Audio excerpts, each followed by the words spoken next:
कैसे हो दोस्तों, मैं हूं राम। तो दोस्तों इस वीडियो में मैं आपको अलग अलग इंपोर्ट मेथड्स, इसको इनको टर्म्स भी कहते हैं, वो उसके बारे में एक्सप्लेन करूंगा।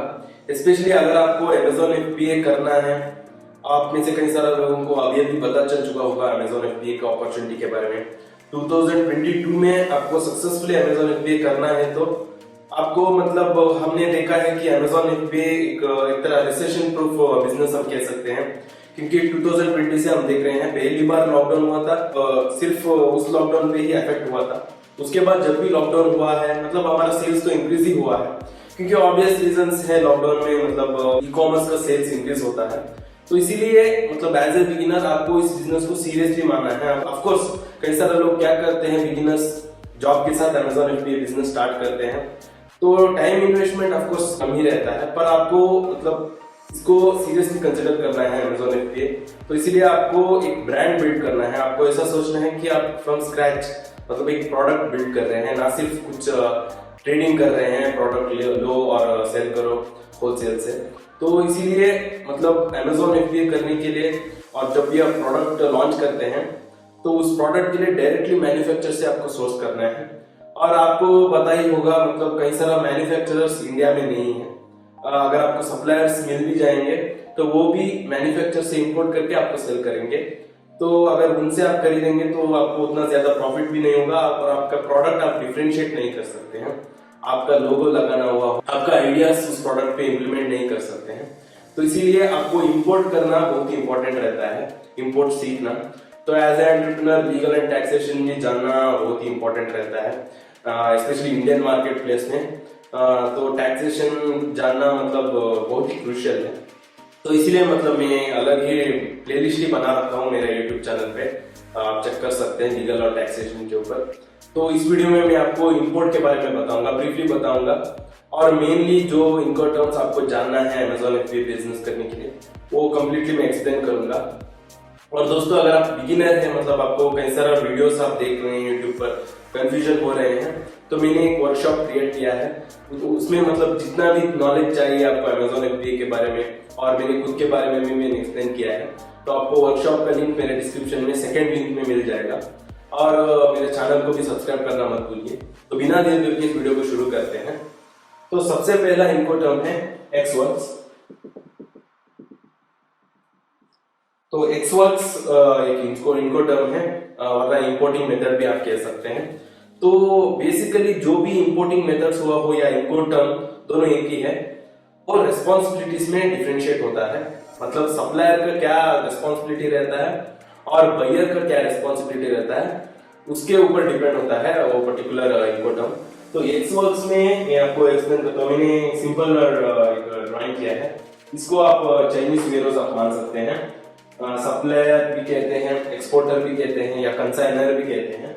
और यहाँ आप देख सकते हैं आपका वेयरहाउस है या अमेजोन FBA का वेयरहाउस, जो भी डेस्टिनेशन में आप इंपोर्ट करना चाह रहे हैं उसको आप कंसिडर कीजिए।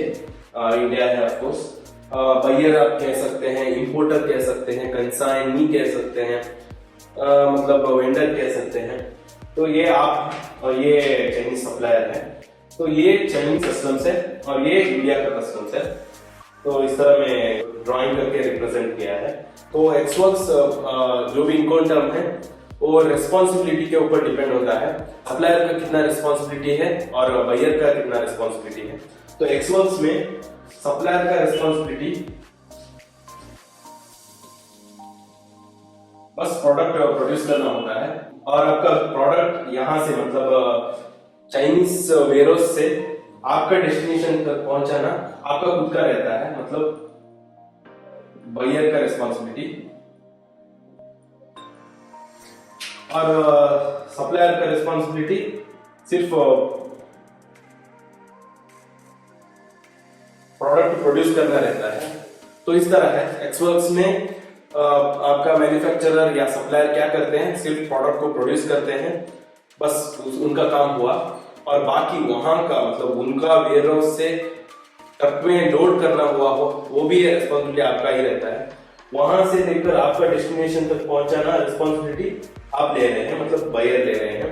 ऑफ कोर्स रिस्पॉन्सिबिलिटी मतलब आप क्या करते हैं उस केस में, लॉजिस्टिक्स पार्टनर को हैंडल करते हैं, उनको पेमेंट करके उनके तरफ से आप करवाते हैं। तो उस तरह है, ये एक्सवर्क्स है। और उसके बाद है FOB, ये आपने कहीं बार सुना होगा, फ्री ऑन बोर्ड है। तो इसमें क्या होता है, सेलर सप्लायर का रिस्पॉन्सिबिलिटी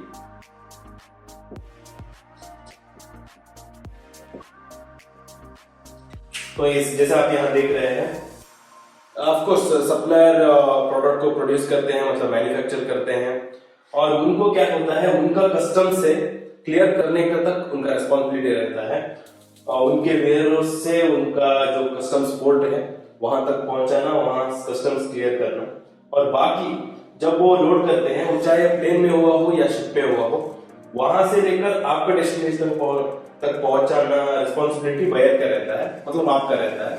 तो ये इसको फ्री ऑन बोर्ड कहते हैं। यूजुअली मतलब ज्यादा से सी शिपिंग जो रहता है, ज्यादा यूनिट्स अगर आप ऑर्डर कर रहे हैं कंटेनर में, तो ये इनकोटर्म FOB इस्तेमाल करते हैं लोग, तो इसको FOB कहते हैं। और दोस्तों उसके बाद इनकोटर्म है DDU, डिलीवरी ड्यूटीज अनपेड। तो इसका मतलब नाम में ही है, ड्यूटीज अनपेड, मतलब सप्लायर का रिस्पॉन्सिबिलिटी आपका, आप जो डेस्टिनेशन कहते हैं वहां तक पहुंचाना रहता है, पर बीच में जो ड्यूटीज रहता है इंडिया के कस्टम्स में, वो पे करना आपको पे करना है। डॉक्यूमेंट्स तो सभी इनकोटर्म में आपको डॉक्यूमेंट्स प्रोवाइड करना ही है, जैसे कि GST certificate, IEC certificate, invoice copy.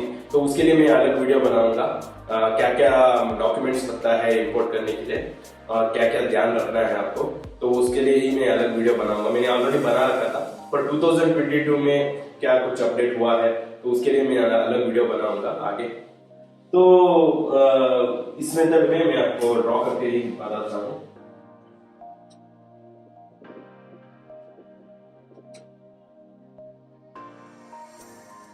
तो जैसे आप यहाँ देख रहे हैं, सप्लायर का ही रिस्पॉन्सिबिलिटी रहता है, उनका ही लॉजिस्टिक्स पार्टनर से उनको हैंडल करना होगा इस DDU मेथड में। वो ऑफ कोर्स प्रोडक्ट को प्रोड्यूस करेंगे, मैन्युफैक्चर करेंगे, चाइनीज कस्टम्स में क्लियर करेंगे, और क्लियरेंस प्रोसेस भी, मतलब इंडिया में भी जो बिल ऑफ एंट्री फाइल करना रहता है वो भी उनका लॉजिस्टिक्स पार्टनर को ही करना पड़ता है। पर जो ड्यूटीज बनता है, जो कस्टम ड्यूटी और IGST अमाउंट बनता है, वो आपको पे करना है। ऑफ कोर्स डॉक्यूमेंट्स भी आपको प्रोवाइड करना है, और आपका डेस्टिनेशन, आप जो डेस्टिनेशन कहते हैं, जैसे कि अगर आप अमेज़न FBA वेयरहाउस कह रहे हैं या वरना आपका घर कह रहे हैं, वहां तक पहुंचाना रिस्पॉन्सिबिलिटी सप्लायर का रहता है, DDU। तो ज्यादातर मतलब बिगिनर्स क्या करते हैं, अगर कम यूनिट्स ऑर्डर कर रहे हैं ट्रायल ऑर्डर के लिए, तो DDU अच्छा ऑप्शन रहेगा, स्पेशली अमेज़न FBA बिजनेस के लिए। मैंने इसको कई बार रिकमेंड भी किया है, मैंने मेरे पिछले वीडियोस में मैं DDU इस्तेमाल करता हूँ ट्रायल ऑर्डर के लिए। तो इस तरह है दोस्तों। तो ये 3 टर्म आपको जानना काफी है, मतलब इनको टर्म्स बहुत ज्यादा है इंपोर्ट करने के लिए, पर अमेज़न FBA के लिए अगर आप कंसिडर करते हैं तो आपको सिर्फ 3 जानना काफी है। एक है एक्सवर्क्स, और एक है FOB, और एक है DDU। तो एक्सवर्क्स अगर आप इस्तेमाल कर रहे हैं तो आपको ही लॉजिस्टिक्स पार्टनर ढूंढना होगा यहाँ इंडिया में, और एक्सवर्क्स के लिए आप बात करना होगा आपके सप्लायर से। FOB भी वैसा ही है, क्योंकि सिर्फ उनके पोर्ट तक, उनका चाइनीज पोर्ट तक उनका रिस्पॉन्सिबिलिटी रहता है, वहां से आपका जिम्मेदारी रहता है, तो आपको लॉजिस्टिक्स पार्टनर हैंडल करना पड़ता है। पर DDU में वैसा नहीं है, सिर्फ मतलब आपका कोई रिस्पॉन्सिबिलिटी नहीं रहता है, सब कुछ मतलब चाइनीज जो सप्लायर रहते हैं आपका, उनका रिस्पॉन्सिबिलिटी रहता है। आपको बस डॉक्यूमेंट्स देना है और कस्टम ड्यूटी और IGST पे करना है। तो ये रहा दोस्तों, उम्मीद करता हूँ ये आपको समझ आ चुका होगा। मैंने जितना सिंपल हो सकता है उतना सिंपल एक्सप्लेन किया है। अगर आपको कुछ डाउट्स है तो कमेंट्स में लिख दीजिए, मैं आंसर करने की कोशिश करूंगा। और मुझे इंस्टाग्राम पर भी आप रीच आउट कर सकते हैं, ecom ज्ञान मेरा इंस्टाग्राम अकाउंट है, तो वहां पर भी मुझे रीच आउट कर सकते हैं। और जैसा मैंने पहले कहा, मेरा वर्कशॉप भी आप ज्वाइन कर सकते हैं। और अगर आपको 2022 में एक successful business, Amazon FBA business करना है, तो मेरा मेंटरशिप प्रोग्राम आप ज्वाइन हो सकते हैं। उसमें से कई सारा मेरे स्टूडेंट्स को अच्छा रिजल्ट्स मिला है।